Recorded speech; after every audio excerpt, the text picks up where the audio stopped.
பஞ்சாப் மாநிலம் லூதியானா அடுத்த சுந்தர் நகர் பகுதியில் சிறுமி வாங்கிய ஐஸ்கிரீமில் பல்லி இருந்ததால் பெரும் பரபரப்பு ஏற்பட்டது.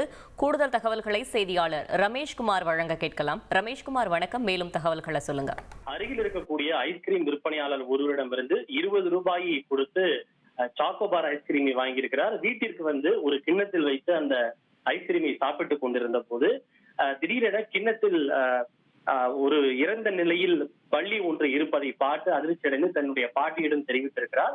இதனைத் தொடர்ந்து அச்சமடைந்த அந்த சிறுமியினுடைய பெற்றோர் முன்னெச்சரிக்கை நடவடிக்கையாக சிறுமிக்கு ஏதேனும் ஆகிவிடுமோ என்கிற அந்த பயத்தில் அவரை அருகில் இருக்கக்கூடிய தனியார் மருத்துவமனையில் சிகிச்சைக்காக அனுமதித்தனர்.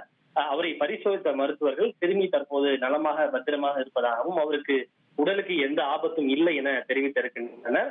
ஐஸ்கிரீமில் பள்ளி இருந்த இந்த நிகழ்வு அந்த பகுதியிலே பரபரப்பை ஏற்படுத்தி இருக்கிறது.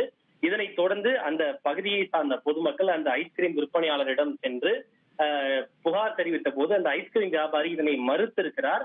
இதற்கு ஆட்சேபம் தெரிவித்த அந்த சொசைட்டி மக்கள் அவர் ஐஸ்கிரீம் விற்பனை செய்யக்கூடாது என அவருக்கு தடை விதித்திருக்கின்றனர். சம்பவம் குறித்து தகவல் அறிந்ததும் சென்ற காவல்துறையினர் அந்த ஐஸ்கிரீம் மாதிரிகளை எடுத்து ஆய்வுக்காக அனுப்பியிருக்கின்றனர். ஆய்வு முடிவுகள் வந்த பிறகு உரிய நடவடிக்கை எடுக்கப்படும் என தெரிவித்திருக்கின்றனர். தகவல்களுக்கு நன்றி ரமேஷ்குமார்.